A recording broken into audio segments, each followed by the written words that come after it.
Hello, welcome, and thank you for tuning into this special live stream on the Karan Chronicles. By now, all of us have heard about the ceasefire between the United States, Israel, and Iran. A war that lasted over 5 weeks and perhaps paused on the 39th day. What started as a targeted strike quickly spiraled into a full blown regional conflict, leaving thousands dead, displacing hundreds of thousands, and shaking the global economy. But tonight, we are not just reacting to the headlines, we are breaking them down for you. Like, what exactly are the terms and conditions of this ceasefire? What has Iran demanded? And why does President Trump seems willing to accept Iran's demands? More importantly, who really won this war? And the big question I have been getting from you, so many of you, why now? Why a ceasefire at this moment? We will go deeper into all this from geopolitical strategy to the economic impact, how markets reacted, what happened to the currencies, and why oil prices became the center of global tension. But here is even more interesting part. While the world was waiting for this ceasefire, Iran was busy doing something else online, turning this entire situation into a meme fest, roasting, mocking, and in many ways trying to humiliate Donald Trump on the global stage. And finally, we will step back and ask what can we actually learn from all this? Because if you look closely, geopolitics is not just about wars, it is also about the lessons that we all can learn. But let's start with how it all started and what have been the biggest turning points in this war. It all started on February 28 when the US and Israel launched major strikes across Iran. Iran's supreme leader was killed along with top military officials. But the operation was also come to a tragic mistake. A strike on a girls' school killed at least 175 civilians, mostly children. Iran retaliated immediately, launching missiles and drones at Israel and US bases across the Gulf. And within days, the war widened. American soldiers were killed in Kuwait, Hezbollah joined Lebanon into the conflict, and global oil routes like the Strait of Hormuz became the new battleground of this war. Iran appointed Mojtaba Khamenei as the new supreme leader. Attacks on energy infrastructure and shipping routes spent oil prices soaring, rattling global markets. And finally, on April 7th, President Trump announced a 2 week ceasefire, bringing a fragile peace mediated by Pakistan. But here is the real question: who actually won this war? Because if you listen to both sides, the United States and Iran are each claiming victory.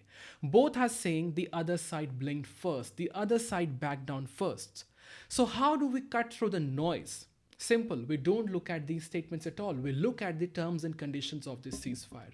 Iran has put forward 10 key conditions, and many would argue they seem to be negotiating from a position of strength in this particular case. Let me walk you through them one by one, and then I will leave it up to you to decide who really came on top. First, a complete cessation of war, not just Iran across UAE, Lebanon. Second, a permanent end to any military action against Iran with no time limit. Third, a complete shutdown of all regional conflicts. Four, the reopening of Strait of Hormuz, but with the Iran having a direct say in it. Fifth, setting clear rules to control and secure navigation through this critical oil route. Sixth, full compensation to Iran for reconstruction. Seventh, a complete lifting of sanctions. Eighth, the release of all Iranian funds frozen by the United States of America. Ninth, Iran commits to not pursuing nuclear weapons. And tenth, the ceasefire comes into immediate effect, but only if all these conditions are accepted. Now take a step back and look at it. These are not just ceasefire terms, they are straight away demands. So the question is, does it look like a country that lost the war? President Trump repeatedly said that the United States would not compromise, that there would be no backing down. But if this isn't a compromise, then what is? And let me be very clear here. I'm not saying that countries should avoid compromises. War is devastating. It destroys lives, families, and entire economies. If a ceasefire saves life, it's always worth considering. But the issue here is different.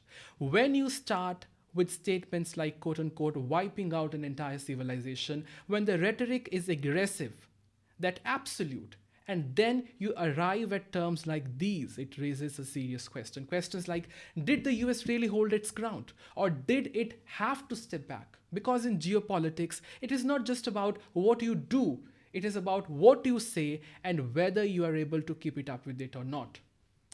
And when there is a visible gap between the two, it sends a message to the world, a message that perhaps the United States isn't as unshakable as it once projected itself to be. And maybe, just maybe, it has been forced to recalibrate, some would even say humbled by Iran. But viewers, there is another layer to this story, one we cannot ignore. What actually led to this ceasefire? I was discussing this exact question with someone earlier today, and it really got me thinking. It really got me thinking, what was happening behind the scenes? Let's start with the United States. Why did US agree to step back? The answer lies in pressure, and a lot of it. Key Gulf allies like the UAE, Jordan, and Qatar were facing massive economic losses. Billions and billions of dollars were being wiped out through disrupted oil trade, declining tourism, and overall instability in the region. And remember, the United States has written security commitments with many of these countries. And when your allies start hurting, the pressure is not just economic, it becomes strategic. Then comes the biggest factor, the Strait of Hormuz. This isn't just any other waterway, it is one of the world's most critical oil routes in the world. With tensions rising there, global energy supply chains were shaken, oil prices surged, and in many ways, the world economy began to slow down. Now, it wasn't just a regional issue anymore. It has become a global crisis, impacting everybody. And interestingly, not all of Trump's allies stood firmly behind him the way he might have expected. So now let's flip the script and look at it from Iran's perspective. No matter how you see it, the United States is still one of the most powerful forces in the world. If it truly wanted to escalate further, the consequences for Iran could have been devastating economically, militarily, and even structurally. Iran was already under pressure. Its economy has been struggling for years now. This war only added to that burden. Losses on the grounds, internal unrest, and rising pressure from within the country. They were trying to maintain control at home while fighting a war abroad, not with one country but many countries. And that's not sustainable for long. So when you step back and look at both sides, a pattern emerges.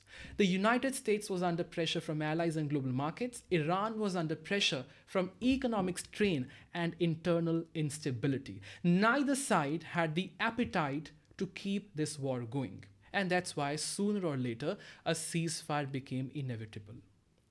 And the moment the ceasefire was announced, the impact was almost immediate. Global oil markets reacted first and sharply. Oil prices fell significantly right after President Trump's announcement. Let me give you some numbers here. Crude dropped nearly 5.8%, settling around $103 per barrel, while US oil prices fell almost 8.5%. Now, that tells you something. For weeks, markets were pricing in fear of escalation, fear of supply disruption, especially through the Strait of Hormuz. And the moment there was even a hint of stability, the fear started to unwind. But here is a catch, viewers, there always is. Despite the drop, oil prices are still much higher than where they were before the war began on February 28th. So yes, the panic has reduced, but the damage hasn't fully reversed.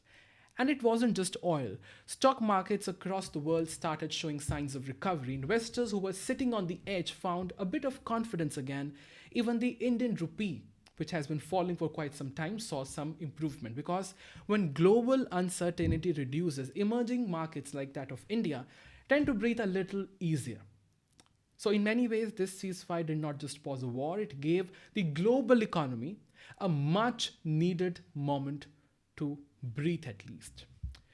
But even as these intense negotiations were happening behind closed doors, Iran was fighting a completely different kind of war online. And let me tell you, they did not hold back there. Because alongside missiles and military strikes, Iran has been launching memes. In fact, reports suggest that Iran has turned this into a full-fledged digital strategy, flooding social media with memes, satire, and even AI-generated videos with one clear target, Donald Trump. And whomsoever is handling this, they know exactly what they're doing. And let me tell you, they're doing it good. These aren't just random posts, they are sharp, calculated, and highly shareable pieces of content designed to shape perspective, influence narrative, and most importantly, capture attention. Let me tell you, even digital marketers cannot do. And that's working. These viral memes are going viral across platforms, getting millions and millions of views, massive engagement, and in many ways, shifting the tone of this whole conversation itself. Because while governments across the board are trying to talk about strategy, diplomacy, ceasefire, all those heavy words, the internet is doing what it does best, turning this all thing into a spectacle. In fact, some analysts are even saying that while the battlefield tell one story, the online space tells another, where Iran seems to be dominating the narrative game. And when the world starts laughing, that itself becomes a sort of power, a form of power, a form of success. It almost feels like the entire global audience is watching not just a war, but a roast competition. But before we wrap up this live stream, I want to leave you with something very important. Because moments like these, they're not just about war. No, they're about lessons. And if you look closely, this entire situation teaches us a lot. First, never underestimate your opponent, no matter how powerful you think you are. Assuming the other side is weak can be your biggest mistake, which has been in case of US. Second, always have a backup plan, because in geopolitics or in life otherwise, things rarely go exactly as expected or planned. Third, and this one is crucial, if you are in position of leadership, your words are your weapon. Your words are your weapon. Use them carefully. Because if your actions don't match your words, the world notices, and sometimes you don't just lose your credibility, you become a headline or even worse, a meme in case of President Donald Trump. Fourth, compromise is not weakness. If the intention is right, compromise can actually prevent destruction and save many lives. And finally, in today's interconnected world, no war is truly distant. Even if two countries are fighting miles away, the impact is global on economies, markets, energy, and everyday lives of each one of us. So yes, this was a war, but more than that, it was a reminder of how power, how perception, and responsibility all come together on the world stage. And that's something worth thinking about. And I know at this moment, the missiles and fires are being exchanged between Israel, Iran, and United States of America.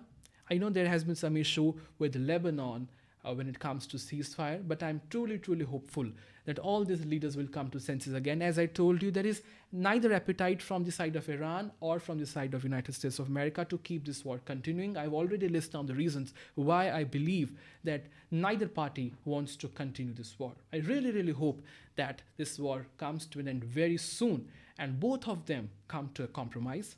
I'm also told that talks are being scheduled in Pakistan, but Iran is putting a condition that these talks will only be, come into existence. These talks will only happen if Israel stops attacking Lebanon and if Lebanon is included in the ceasefire, because according to Iran, the Lebanese, the people living in Lebanon, has given their lives to protect the Iranians and Iran.